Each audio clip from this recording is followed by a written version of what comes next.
5Ks are brutal. I absolutely despise 5Ks. I was like, it seems like I was maxed out the whole time. I was like between 180 and 189. Strava predicted I'd run a 5K in 24 minutes and 30 seconds. I took it as a challenge and signed up for a race.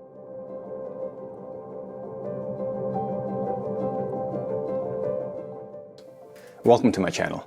I'm Kabod, and here we talk about all things running. For context, I've been a casual runner this past year, running a few miles every week. The other day I was scrolling through the Strava app and noticed their new race prediction feature for 5Ks, 10Ks, half marathons, and marathons. And the competitor in me thought, you know what? Let's see if I can beat that 5K prediction. Before we get into the race, here's how Strava predictions work. Strava built a machine learning model that looks at over 100 parameters from your training.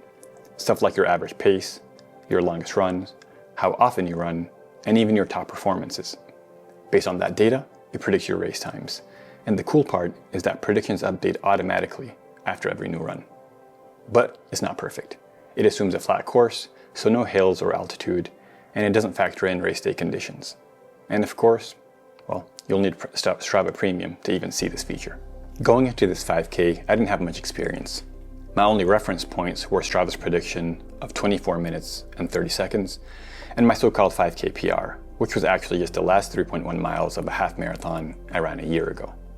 My goal was simple: beat Strava's prediction of 24 minutes and 30 seconds, which meant holding about a 7:53 minute per mile pace. The plan? Run an 8-minute flat the first mile, the second mile at 7:45, and then empty the tank in the last mile.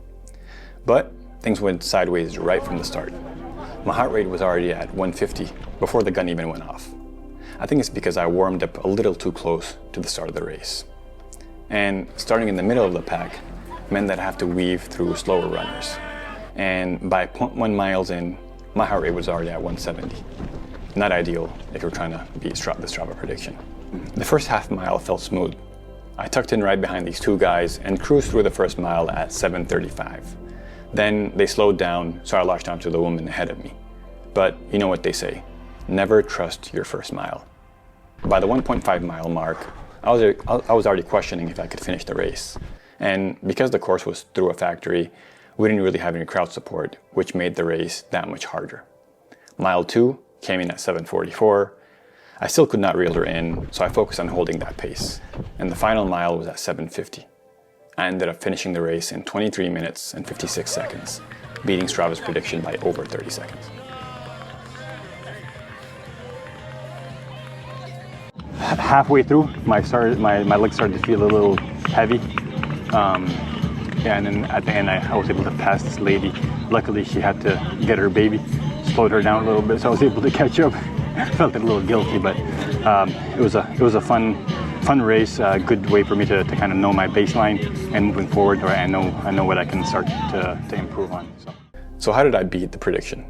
I think Strava underestimated me because I hadn't logged in any all-out efforts lately. And race day conditions were perfect. Temperature was in the low 60s, there wasn't any wind, and everything just lined up perfectly. Overall, I think it was a fun race, and a reminder that numbers can't capture everything. I even ran into some colleagues who had watched my Breaking 2 Hours documentary, which was awesome. Nice to meet you. I saw that video, that was really cool. Oh, thank you, appreciate it. If you want to watch that story, I'll link it down below. Again, thanks for watching, and let me know, do you think Strava's predictions are accurate? And have you tried beating your Strava predictions? Let me know in the comments below. Until next time.